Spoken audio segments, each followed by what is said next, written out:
আজকে রান্না করব ডিমের মাখা মাখা ঝোল। এই যে নিয়ে নিয়েছি গুঁড়ো আলু সিদ্ধ করে, ডিমও আমি সিদ্ধ করে ছুলে নিয়েছি। নিয়ে নিয়েছি সামান্য হলুদ, লবণ। এখন আমি ভালো করে ডিমগুলোকে মেখে নেব। কড়াইতে তেল ছেড়ে দিয়েছি, ডিমগুলো ছেড়ে দিচ্ছি।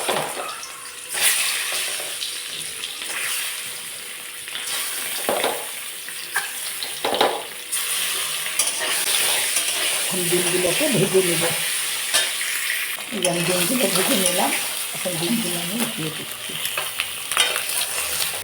ডিম ভাজা তেলের উপরে দিয়ে দিয়েছি সরষের তেল পরিমাণ মতো, দিয়ে দিচ্ছি সামান্য সাদা জিরা, কালারের জন্য দিয়ে দিলাম সামান্য চিনি, দিয়ে দিলাম দুটো তেজপাতা। আর এখানে মশলা করে নিয়েছি জিরা গুঁড়ো, ধনিয়া গুঁড়া, 2টা টমেটো, 3টা পেঁয়াজ, কয়েক কোয়া রসুন, শুকনো লঙ্কা 3টা, কাঁচা লঙ্কা 8টা দিয়ে আমি মশলাটা করে নিয়েছি। এখানে হলুদ লবণও আমি দিয়ে দিয়েছি, দিয়ে দিলাম মশলা।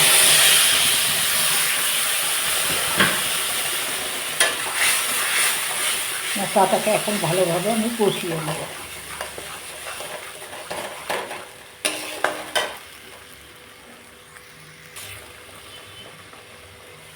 মশলা ধোয়া জল সামান্য দিয়ে দিচ্ছি।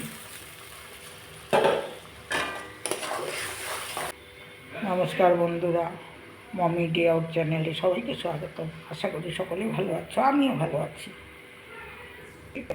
বর্তমানে আমি দিদির বাড়িতে ফালাকাটা। দিদির পায়ের অপারেশন হয়েছে, কয়েকদিনের জন্য দিদির বাড়িতে চলে এসেছি। যখন মশলাটাকে ভালোভাবে কষিয়ে নিচ্ছি। আমার এই ডিমের রেসিপিটা যদি তোমাদের একটু হলেও ভালো লেগে থাকে তাহলে একটা লাইক দিয়ে সবাই দেখো, স্কিপ করে কেউ দেখো না। যারা এখনও আমার সঙ্গে আছো তাদের জন্য রইল আমার আন্তরিক ভালোবাসা ও শুভেচ্ছা। আর যারা দেখছো কিন্তু একটা সাবস্ক্রাইব করোনি, তারা অবশ্যই একটা সাবস্ক্রাইব করে দিও আর আমার পাশে থেকো। আমি তাহলে তোমাদের সাথে থাকবো যতটা সম্ভব।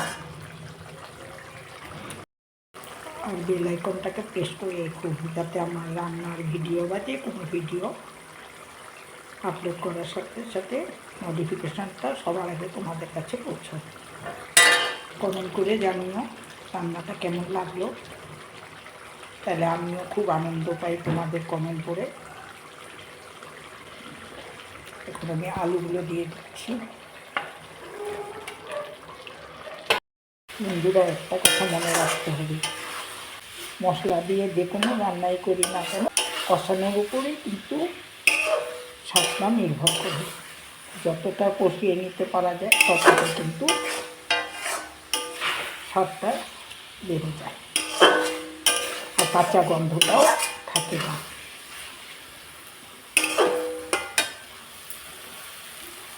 এখন আমি ডিমগুলো ছেড়ে দিচ্ছি। ডিমগুলোর সাথে আমি আলুটাকে একটু ভালোভাবে কষিয়ে নিই।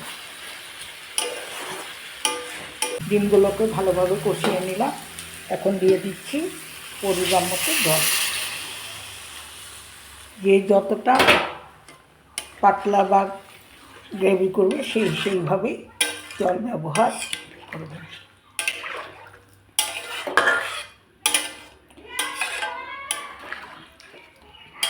চুপ কর,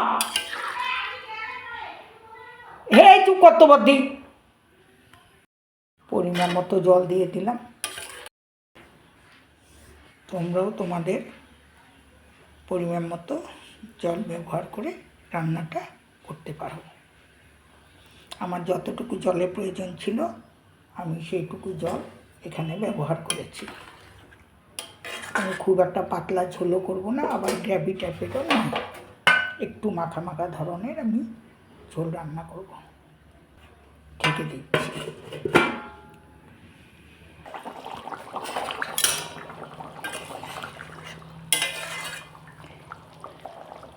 দিয়ে দিচ্ছি ধনেপাতা কুচি। একটু নাড়াচাড়া করে নামিয়ে দেবো। গ্যাসও বন্ধ করে দিই। এখন নামিয়ে নিচ্ছি।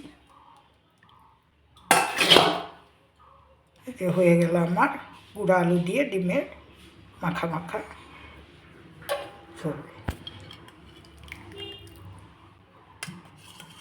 খুব একটা পাতলাও নয়, আবার খুব একটা গাঢ়ও নয়। তাহলে ভিডিওটা আজ এই পর্যন্তই। সবাই ভালো থাকো, সুস্থ থাকো। আবার নতুন ভিডিও নিয়ে বা রান্না নিয়ে চলে আসবো। আজকের মতো এই পর্যন্তই।